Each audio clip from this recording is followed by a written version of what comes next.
Hi everybody, thanks for joining my channel. This is Living Divinity, coming at you again. Okay, so I'm doing a quick read, and of course I've already pre-pulled my cards. So the handwritten cards I have is Judgment and Love Has No Restrictions. And the card regarding the purpose, your soul purpose, I pulled Manufacturer. So the stone is bismuth. Do you see how all the pieces fit together to create something useful? Use an organized approach. All the pieces will fall together with ease.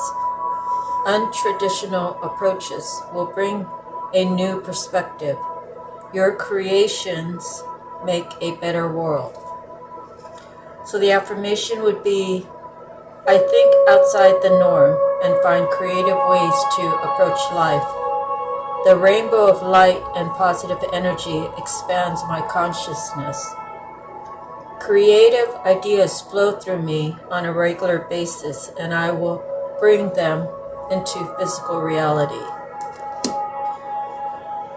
Now, from the Psychic Tarot Oracle deck, I pulled a 15, which is the 6, and this card is Temptation. And the other one, number 5, is the Heart Chakra. Now for the Tattoo Tarot cards, I pulled 3 cards. It was the King of Coins, the King of Cups, and the Tower. So it's kind of amazing how God works to show us something. Judgment, love has no restrictions.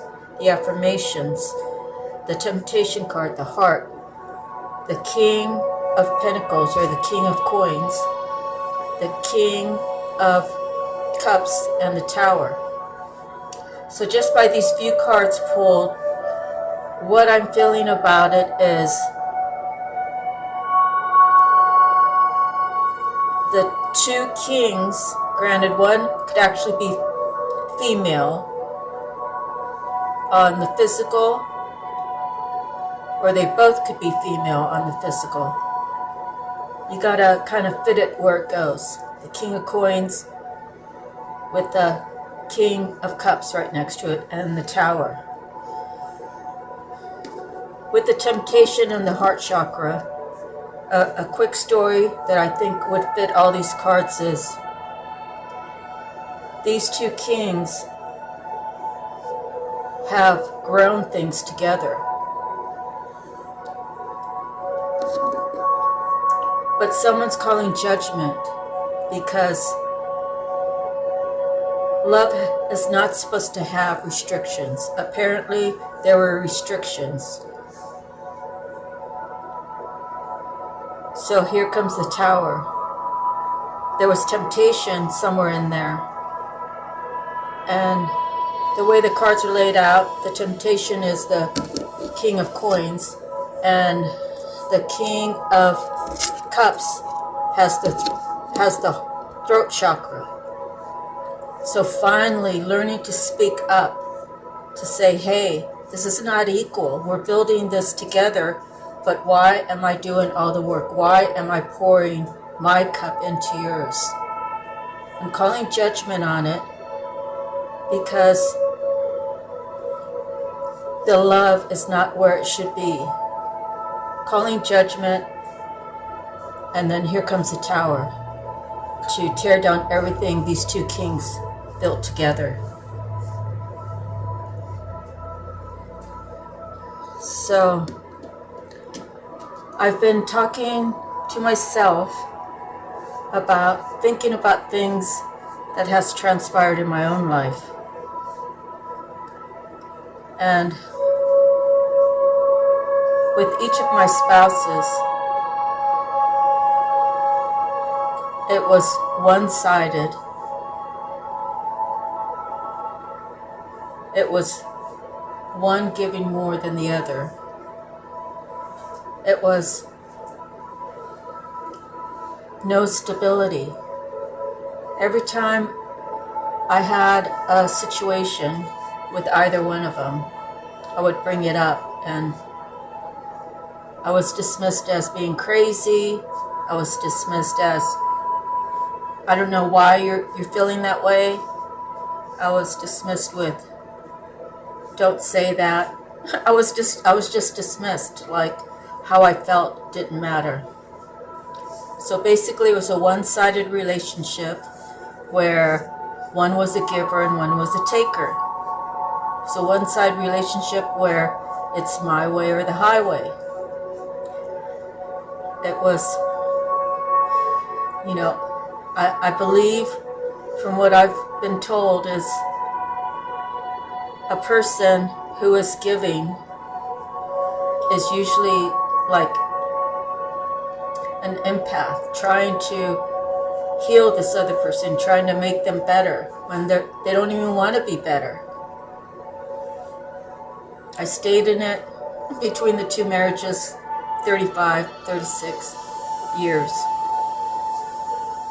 That's over half my life, and that's almost all of my adult life.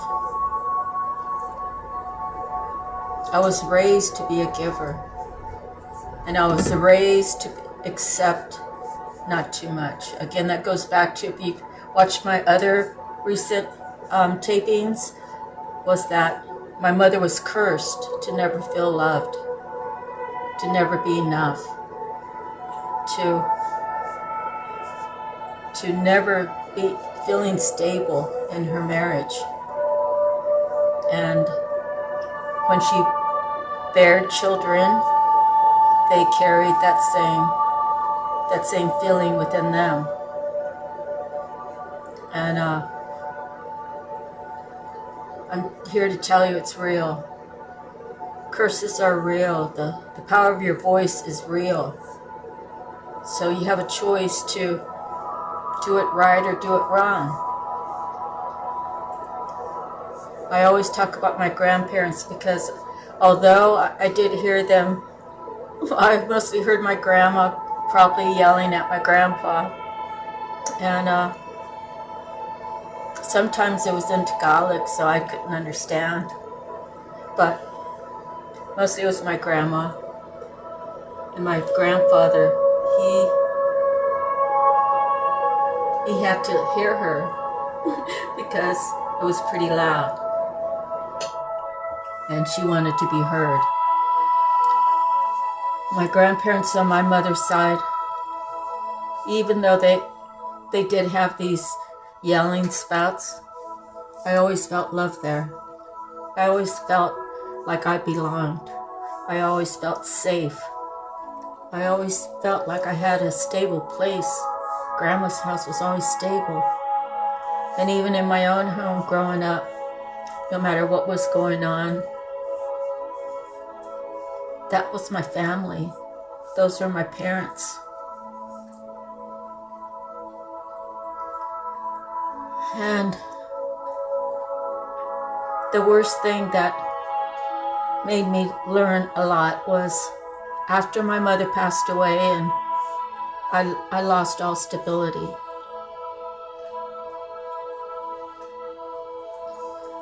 I was 11, a few weeks away from turning 12. So now I'm 61. And I began my spiritual journey about 5 years ago now.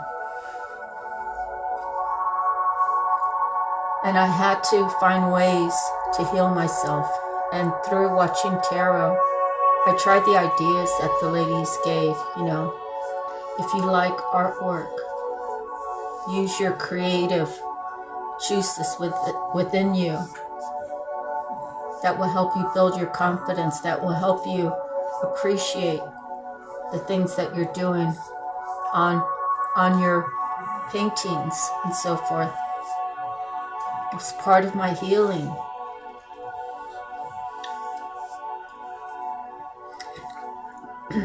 I found my stability when I found God again.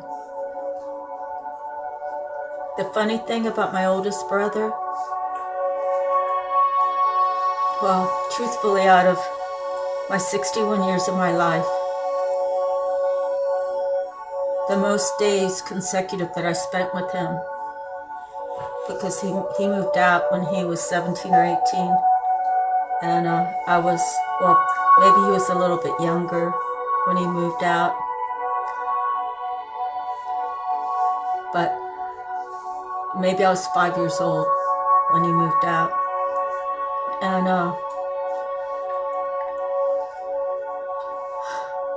he's my oldest brother. The most I ever spent with time with him as an adult was 4 days out of all those years. And I only saw him sporadically, you know, like at family reunions. I only came into town for family reunions like every 7 years or every 10 years. I wasn't a regular. But energetically, we are all connected. When I was in Hawaii, I'd open up my wallet and I'd say, well, I don't get my VA money till the 2nd, and it's the 26th or maybe the 15th, you know, just depending upon those different situations. But there was 3 times that I opened up my wallet and said, well, I don't get my VA till the 2nd.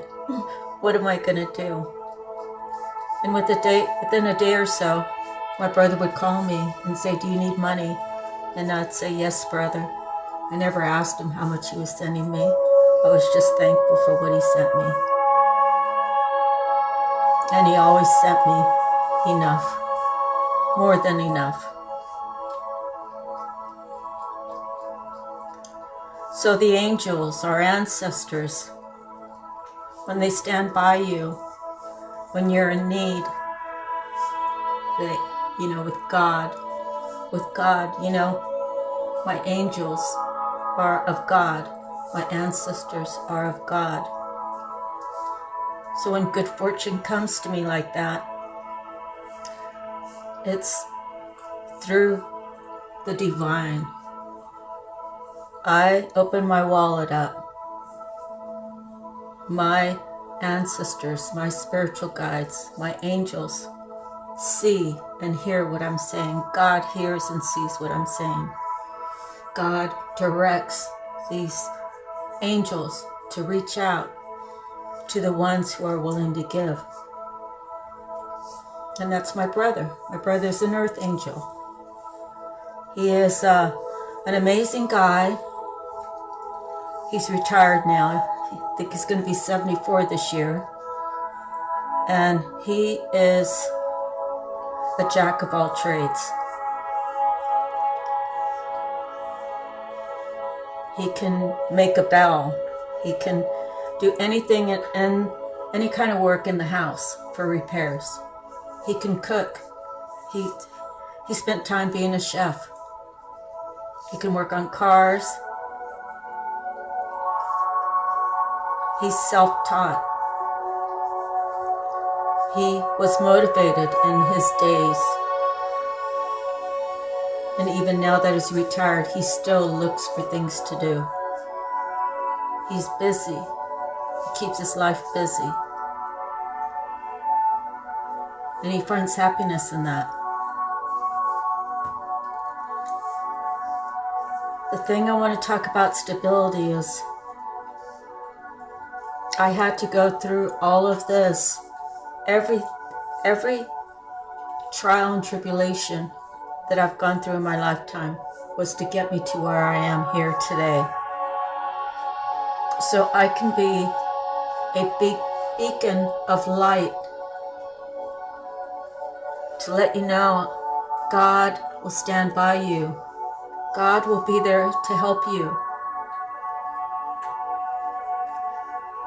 And if you don't have stability, it's hard to maintain.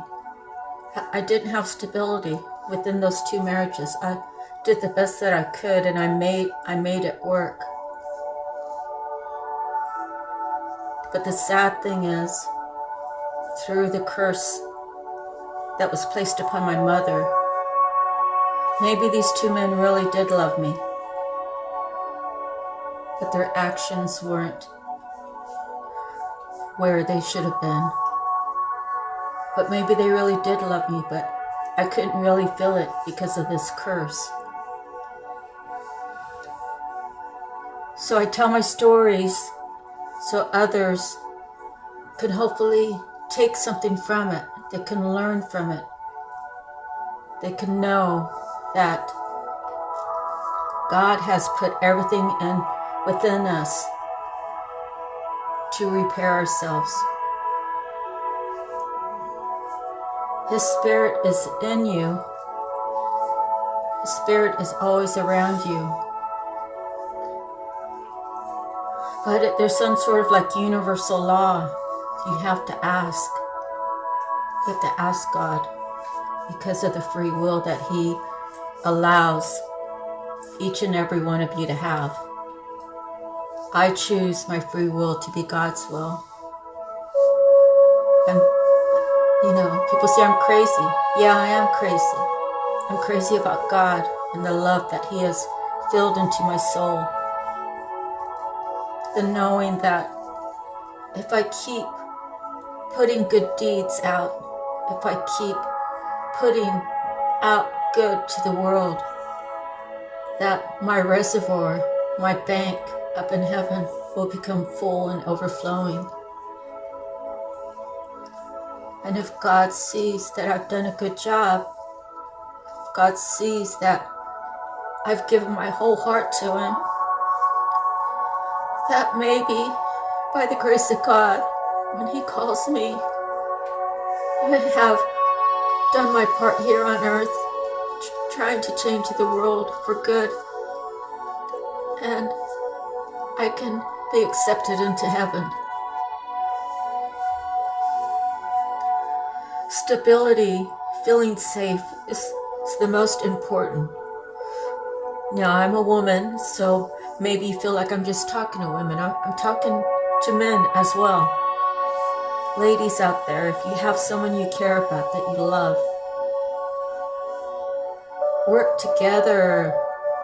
Both of you work together. Find a happy medium. One lady, she said, out of 100%, sometimes I only have 20. And I'll tell my husband, I only have 20. And he'll say, I got the other 80, babe. Or vice versa. But it works. It works for that family. Through a chaotic world, when you're out there, it's chaos. You're rushing to the bank, getting in line. You're rushing to the grocery store, you're getting in line. You're going to work, you're still getting in line, looking for parking. When you're done with your work day, both of you need to respect each other.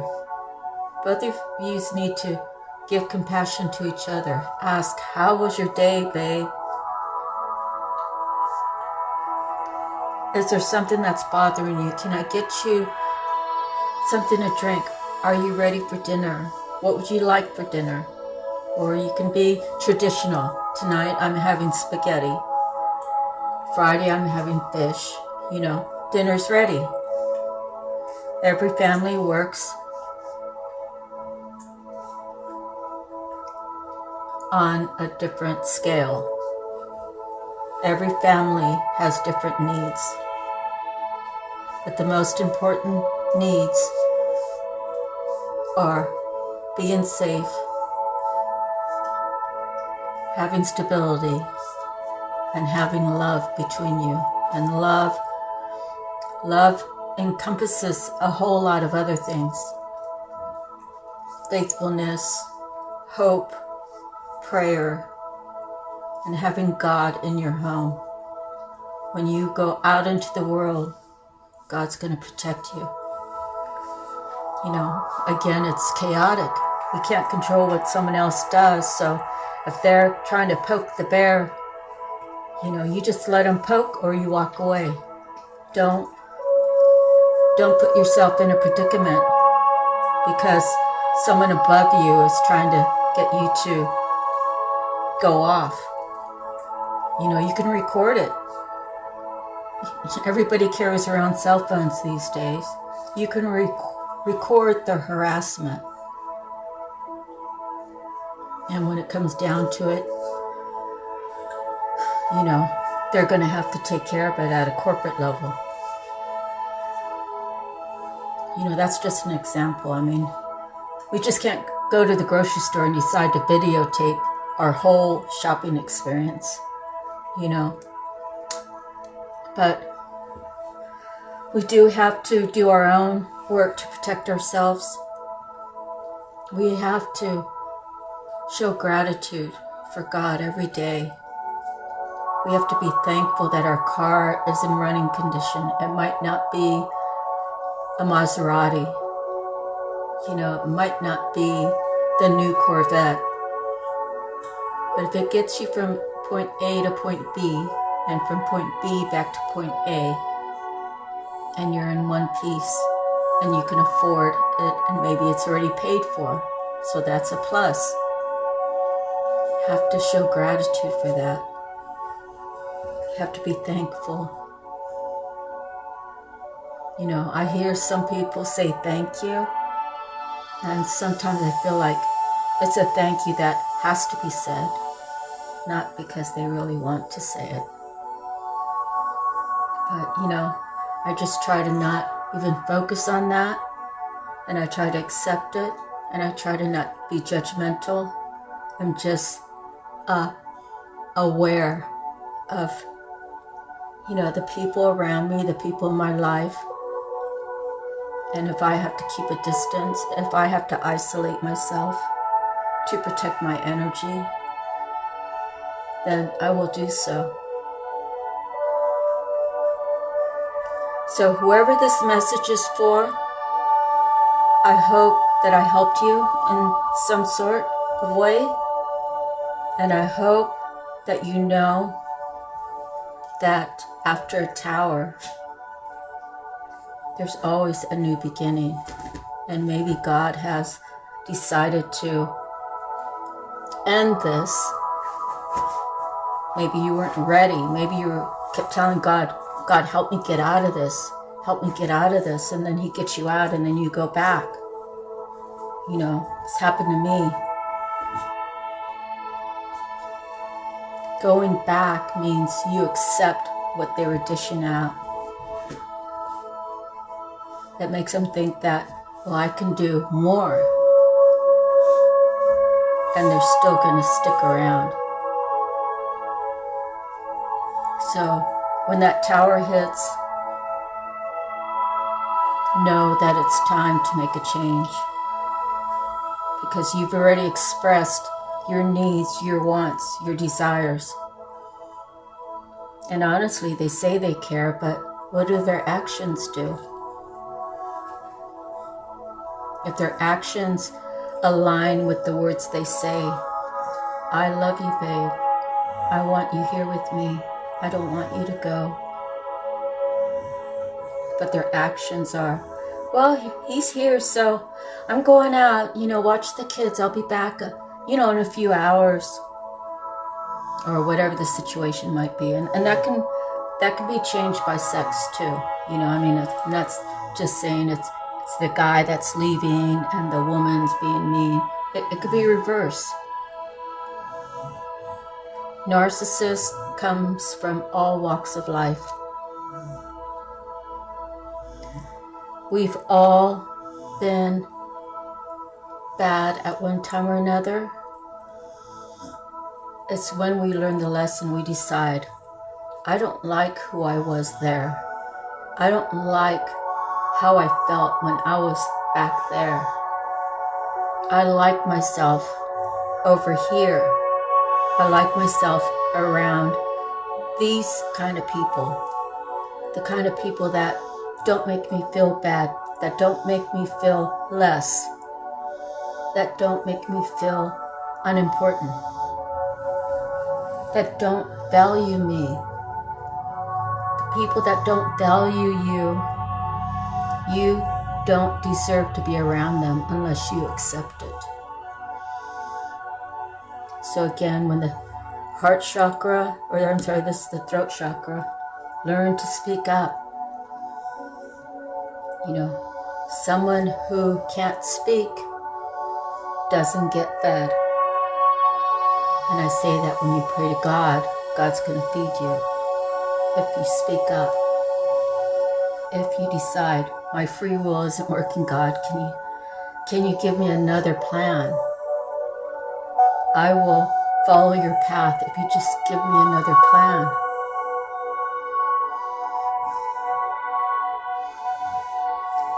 So tonight, I send you love, peace, healing, the improvement to get to your best mind, body, and soul, the best version of you. I pray this for you so that you can become a testimony to God's words. You can become a speaker and learn that your situations that you've gone through, other people younger than you or even older than you, but other people in this world might hear your story and might be able to understand more about what they're going through. To leave this world better than when you found it. That's our ultimate goal. Thank you for joining me. I really appreciate you.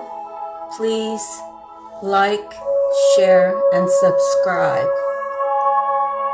I'm watching you. Take care. See you next time.